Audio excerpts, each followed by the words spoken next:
I haven't watched WandaVision. I don't know why. Probably because Marvel was at the time bringing out too many shows and I decided to protest what they were doing. I don't know. I was drunk at the time, maybe. I don't really know what I was doing. Anyway, my act of rebellion, I don't think it made much of a difference to Marvel. Also, I watched every other film and show they've put out so far, so I don't exactly know what difference me not watching one show made to Marvel. But I hadn't watched it, and now I suppose it's too late to watch the show. So I had no idea about what was in store for me when I started watching Agatha all along. And really, the fact that I didn't watch WandaVision made absolutely no difference to my watching experience of Agatha. If someone has had a different experience than mine, I'd love to know. But for now, I'll just assume otherwise. I, quite frankly, loved Agatha all along. I wasn't expecting to. In fact, in my Deadpool Wolverine review, I mentioned how I'm probably not going to like the show. I don't know. I haven't watched that video for a while, so maybe I don't remember correctly, but I like the show quite a bit. That is not to say I didn't have any problems with it. I had quite a few, but I mostly liked this show. Agatha is trapped in a dream state by the Scarlet Witch, but by the first episode she escapes the spell thanks to a boy called William and stumbles into her own life powerless. How William helps her escape, I don't quite remember or maybe even understand, but he's somehow instrumental in her escape.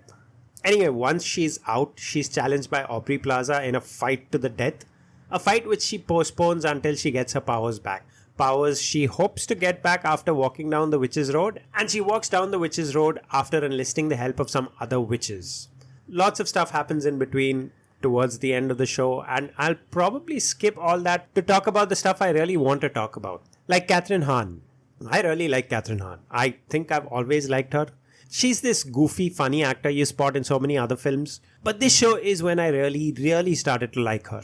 I've always known Hahn to be a sort of light-hearted, fun actor who picks up light-hearted, fun roles. I don't think I've ever seen her act in any other sort of role. I suppose that's a bad thing for some actors because they want to try a range of characters. But in Hahn's case, I don't care. I've liked her in the past, I like her here a lot, and I'll probably like her in anything she ever does in the future.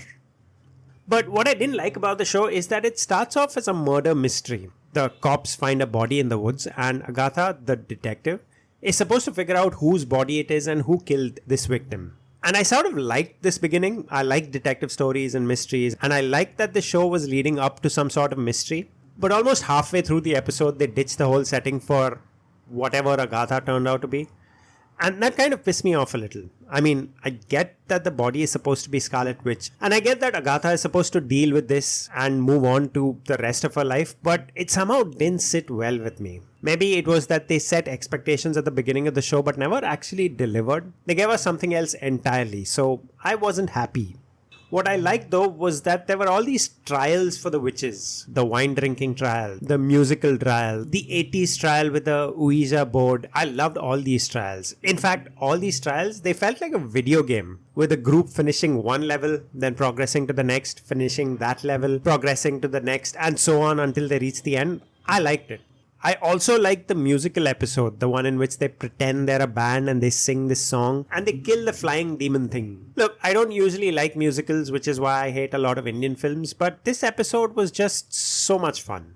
I also like the episode in the castle, the one where we see flashbacks of Layla's past, just from a few days ago. We've seen her nonsensical outbursts in previous episodes in her past, but all that nonsense makes so much sense in this episode. Layla seems like a character that was mostly relegated to this slightly nutty, muttering mother role, or maybe I relegated her to that role for some reason. But now all those ramblings, they finally start filling into this episode and making so much sense, and I really liked it. I liked how they've written this whole story element into the show. I liked it. The 7 witches who are hunting Agatha, the ones that look like they'll do some real damage to the coven, they die rather abruptly and very easily. They just fall to their deaths when the castle room is inverted, and sure, Layla dies with them, but their whole raison d'etre was to stop Agatha. They just fell to their deaths, which felt a little anticlimactic, really. I like that this show doesn't delve too much in the MCU though. It doesn't drop very obvious threads to other shows or films. It sort of exists in a world of its own. And even at the end, it leads to whatever adventures Wiccan and Agatha will have simply because of how the show ends.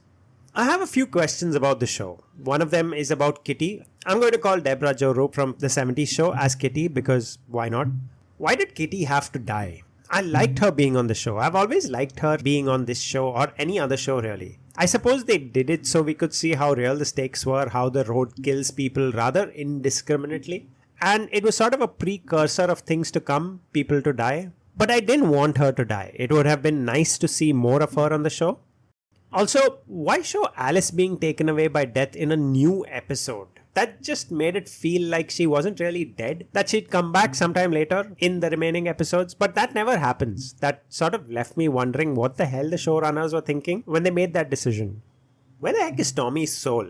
Billy immediately found a body when the whole Scarlet Witch mess happened, but what happened to Tommy's soul? Where has it been all this time? Inside the boy's body, the one who drowned? I thought that was happening now. Where was he all this while? You know what? I'm getting tired of questions, so we'll just skip all these questions. It's not like any of you guys are actually going to answer. What we're going to talk about now is the gayness in the show. When I first heard about Agatha, I heard that the show was going to be a gay show. The gayness was going to be an integral part of the show, and I didn't really see that. I saw gay people. I saw that they were doing gay things of sorts in the show, but it isn't really that far off than what straight people do in other shows. It's not distracting you from what the show is actually trying to do, tell a good story. And I think all gay shows should be like Agatha all along. The gayness should be incidental to the show and it shouldn't distract you from the show's purpose. Look, I like the show quite a bit. The show was good. Clearly not better than Hawkeye or Moon Knight, but that's probably just because I love Hawkeye and Moon Knight the comics so much. I think Agatha all along was a great show. I enjoyed it. And that's also the end of this video. Don't forget to like and share the video, subscribe to the Psycho Film Pirate if you haven't already, and I will see you soon.